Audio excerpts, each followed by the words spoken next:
Breaking right now, US magazines have turned on Harry and Meghan. And Newsweek is looking into the shocking reason why. So, let's get into it. Something fascinating is happening right now with Harry and Meghan. For the longest time, the US media wrapped them in cotton wool, treating them like exiled royals who could do no wrong. But now? Well, the tide has officially turned, and American magazines are slowly but surely throwing the Sussexes under the bus. Brittany from the Royal News Network posted on this. It seems like members of the media who tried to run interference for Meghan simply can't anymore. The cat's out of the bag, and the reports of bad behavior are too deafening to ignore. Now, I'm absolutely fascinated by the fact that it was the US magazines that burst Harry and Meghan's bubble, because, of course, reporters like me here in the UK had for so long been telling the truth about the actions of Harry and Meghan, but for some reason, maybe it was because of the woke tendency, maybe it was because of Black Lives Matter, maybe it was because things are much more on the left when it comes to the coverage out of New York and California. The magazines were not prepared to catch up. But it really has changed. And even Jack Royston, the royal correspondent for Newsweek, who is behind this article, has done an absolute 180, because for a long time he was a propagandist for Harry and Meghan. But now he writes that Prince Harry and Meghan Markle's US empire has been under mounting pressure after a series of high-profile articles in American magazines. The Duke and Duchess of Sussex have long hated the British media and framed their declining popularity in the UK as a product of tabloids poisoning the well of public opinion. However, more recently, US magazines have been the outlets throwing the Sussexes into crisis mode. Let me bring in the aforementioned Brittany from the Royal News Network now. And Brittany, it is really worth looking through this article and exactly the key moments where the American media changed their position on Harry and Meghan, starting with the cut. Meghan of Montecito. On the surface, Brittany, it was a positive profile piece. But the argument that Newsweek makes is actually this was the beginning of the turn in the mainstream media. Yes, it definitely was. I remember reading through the article at the time and going, oh my gosh, there's so many weird things in there. Like her trying to grunt to reflect like the sound or the emotion she was feeling or something. And I think you get the sense from that particular article that the author was like, okay, I see the image Meghan wants to project, but when I spend time with her, I see a different side here. So the two things aren't connecting. So she was very subtle in how she did it because it was positive and glowing, you could say, but also these little weird things like seeming like she says, oh, I go to pick up my kids all the time. And then they were all surprised to see her there. So there were just little inconsistencies of thrones in their office and stuff really did portray them, I think, in a negative light. And that just started sort of eroding things. But what I think is interesting about Jack Royston is I think his catalyst was really Harry's situation with African parks, because Jack Royston, if I remember correctly, has written quite a bit on that and how that there just seemingly wasn't any action from Harry. And the real problem, of course, for Harry and Meghan has always been themselves. They are their worst enemies. What they say, what they do is always contrasted with the reality of the situation. And so I think what is happening with the US publications is that I think they kind of bought into the idea that the negative coverage of Harry and Meghan was only due to racism. Obviously, that played into BLM and everything like that. But now that that's sort of ebbing away, people are coming to the realization is like, hey, no, things aren't totally right here. And those who are within the industry, especially Hollywood, I'm sure have a lot more reports of bad behavior. And so they're like, we can't hide this anymore. It's there. Everybody's talking about it. And it's just the reality of the situation. And unfortunately for them, Hollywood enables, you could say, a lot of bad behavior. But usually you have to have a decent amount of talent. And Harry and Meghan just don't seem to have much in the industry that they're in. This is massive, because for years Harry and Meghan have blamed the evil British tabloids for their unpopularity in the UK. They said the media poisoned public opinion, spun lies, and twisted their words. But now that the very same US outlets who once adored them are criticizing them, the cracks in that narrative are impossible to ignore. So let's break down exactly how this shift happened, why the U.S. media finally pulled the plug on the fairy tale, and what it means for Harry and Meghan going forward. Spoiler alert, it's not pretty. When Meghan and Harry first landed in California, they were treated like royalty in exile. They were seen as victims of the cold, outdated monarchy, the beautiful young couple who bravely walked away to protect their family. Netflix and Spotify threw millions at them. Magazines ran glowing profiles.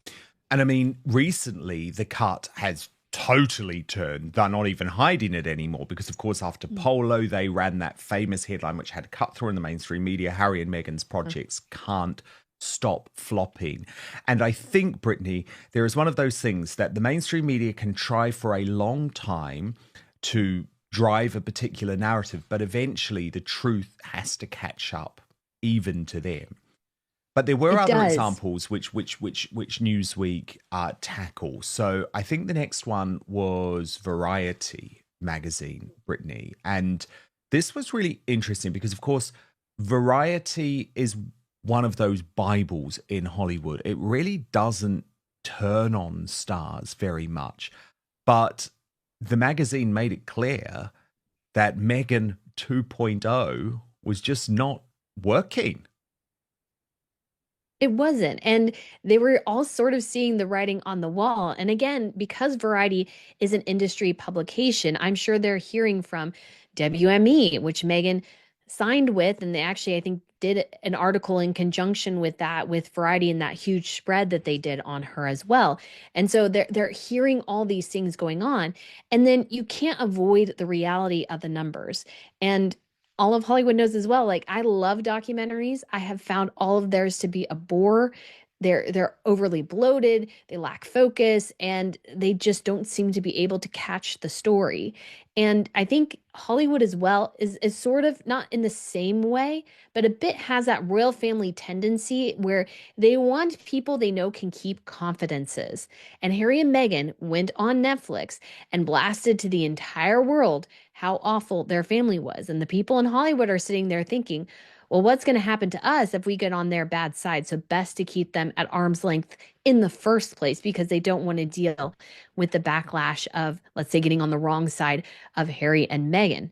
But I think as well, the dismal performances they have done on multiple levels, how difficult they are to work with, all of that is getting in the industry. Everybody wants to keep them at arm's length. Nobody is impressed. We need, I don't know, Meghan 3.0, 4.0, whatever she's on at this point. But I think Meghan, to be successful, she needs a fair amount of self-reflection at this point. And that seems to be something she is incapable of doing so far. Then Newsweek actually credits themselves, and I think this is fair enough, Brittany, because remember, they were the first organisation stateside to actually run detailed polling into the popularity of Harry and Meghan. Again, it was something that many British outlets had conducted, but I think it was a moment for Newsweek to actually wake up and think, goodness me, the people who we're writing for really don't like these guys, and there's probably good reason for it. Exactly. And Dan, you saw everything that they did to the royal family. So did everybody else in the world. And people aren't dumb. They see this acting out and they're like, well, I would feel terrible if my family members treated me this way. Harry was close to his brother. Now he's not. She seems to be the catalyst for a lot of bad behavior. And so people observe and they were catching on to this situation. And I will say in the United States, I don't meet too many people, really anyone who ever really likes her, but Hollywood and definitely in Los Angeles area and New York, it would probably be a bit different and a couple other liberal hotspots around the country. But the United States is huge. And there's this area called the flyover country because, you know, people fly from New York to Los Angeles, but there's this entire country in the middle there. And I don't think in much of the middle section of the country or elsewhere, people really like them that much. And the polling reflects that. So no matter how much the Sussex squad moans and calls to the contrary, they're just not well liked. And they haven't done anything to sort of right the ship yet at this point. So it's just going to keep getting worse and worse for them. Then I would argue the most damning, Brittany, and Newsweek, I think, agrees, is The Hollywood Reporter, because that article confirmed all of the reporting that people like me had done for years. But what it did was translate Meghan's bullying behavior towards staff from Buckingham Palace, from the UK, to Hollywood, to Los Angeles, to Montecito. And it took away every argument that both Meghan and Meghan's friends and Meghan's allies had made for some time, which was there was a cultural difference. Brits had struggled to understand Meghan. She wasn't a bully. She was just American. That was sort of the argument. And then all of a sudden it's like, oh, all of these staff members who are having huge issues with Meghan, as revealed by The Hollywood Reporter, are American themselves. This is the million-dollar question. Can Meghan and Harry reinvent themselves for the third, or maybe fourth, time? Meghan 1.0 was a royal rebel. Meghan 2.0 was the Hollywood producer. Meghan 3.0 is the lifestyle guru with jam and wine. But none of it is sticking. Exactly. And it came from The Hollywood Reporter, again, another industry insider. And it said a lot of what I had been suggesting as well, which is that they make poor decisions, that she always thinks she's right. She can't take advice. Like it was very simple there. I mean, I think maybe the article itself was probably less than 500 words, but it said everything that people like yourself and other people had been reporting for years, especially in the United Kingdom. So it sort of destroyed this argument that they had that was basically just the press hated them and wanted to smear them.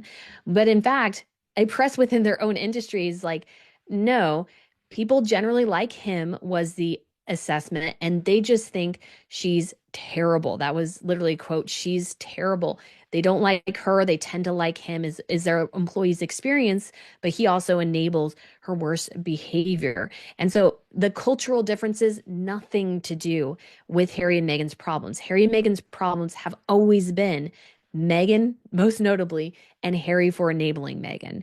So they can't get away from it because the problem is themselves.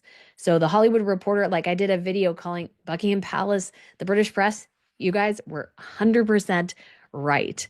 And the American press was sort of went along with their side. It was definitely in the wrong. And people were really starting to catch on to that. Yeah, totally. Because the problem is for a magazine like The Hollywood Reporter, actually, once they allow their journalists to start reporting, which is obviously in their name, they're going to keep doing so. So they ran another piece recently.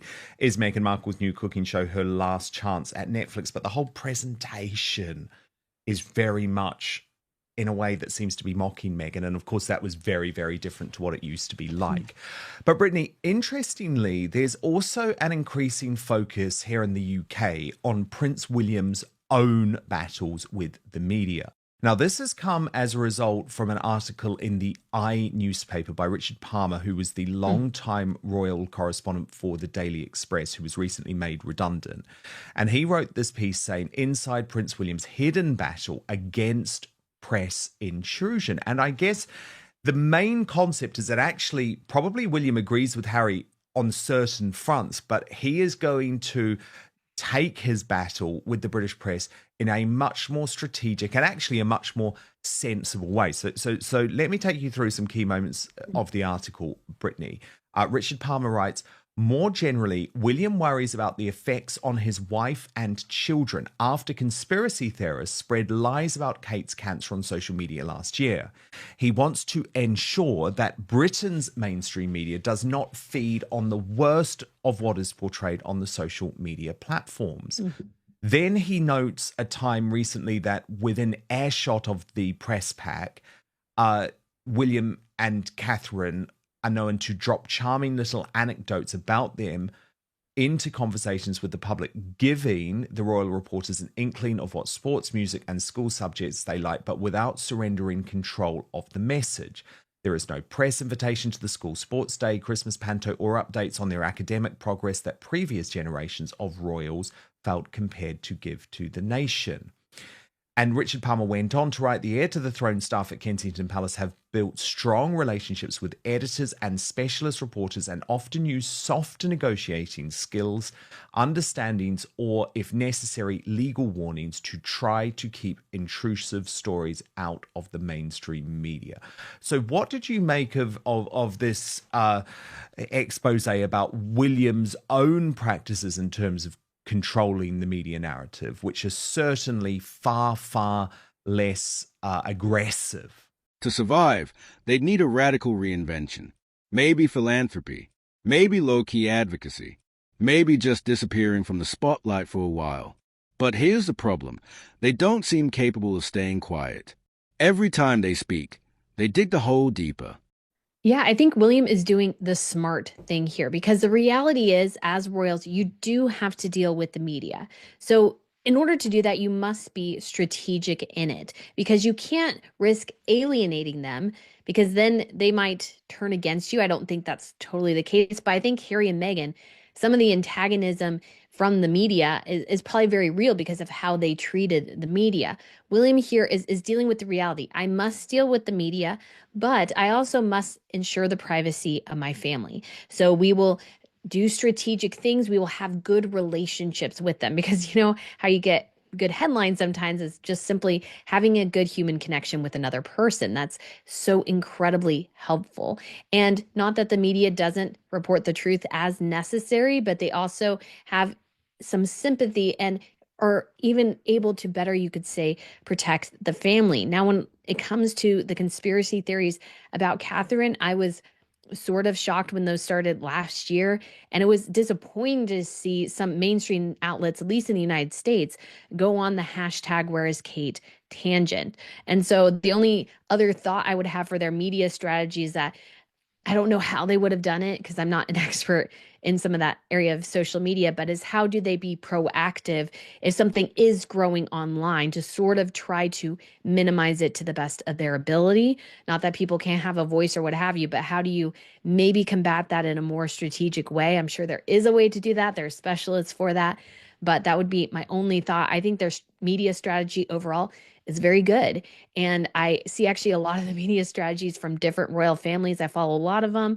I think one of the best is Spain. They actually film all their own royal engagements and put it up online, which I think is fantastic because in this new media landscape, the great thing is although they need to have their relationship with the media, Catherine and William also have a lot more control than previous generations did on what photos and videos and everything that they can release. And so I think it's great for them to take advantage of that and also to give rise to new voices in the space, you know, myself as an example, yourself as well, because independent media is where it's at right now. So Totally. I think why should kind of we do have both. all of this filtered through? And I mean, there was another example of William quite recently with that influencer.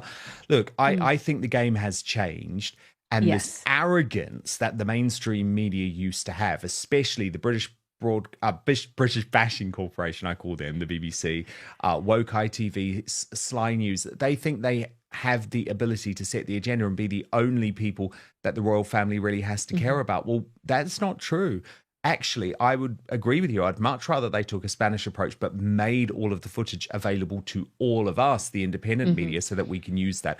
And by the way, Brittany, very, very good point about social media, because I think there is an acknowledgement within Kensington Palace that they dropped the ball when it came to the conspiracy theories around Catherine. They didn't deal with it quick enough. They took an old mainstream media approach. And actually, what William is going to have to realize more and more is that very often it's not the mainstream media that sets the agenda, because in the case of this, it was social media. It was the Sussex squad, and they almost needed to have more of a rapid response unit to deal with that. But of course, it doesn't excuse what those terrible trolls were doing online, given that we know that Catherine had much bigger fish to fry, given she had just received this cancer diagnosis, and it remains an absolutely shameful period that Harry and Meghan were not prepared to speak out against the Sussex squad even then. But really, really interesting analysis as ever from Brittany, editor of the Royal News Network, and to get that brilliant independent coverage of royal families all across the globe,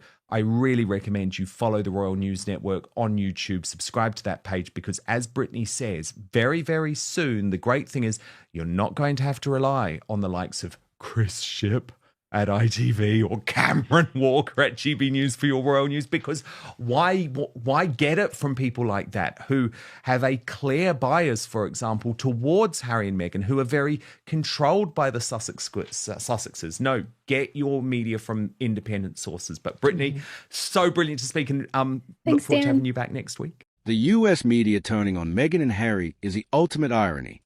For years, they claimed the British press destroyed them. But now that American outlets are calling them out too, the truth is clear. Their biggest enemies aren't tabloids, it's themselves. They burned through goodwill, failed to deliver on promises, and alienated the very industry that once welcomed them. And once Hollywood decides you're irrelevant, you're done. So, are Harry and Meghan finished in America? That depends on whether they can pull off yet another reinvention. But honestly, at this point, it feels like the fairy tale is over.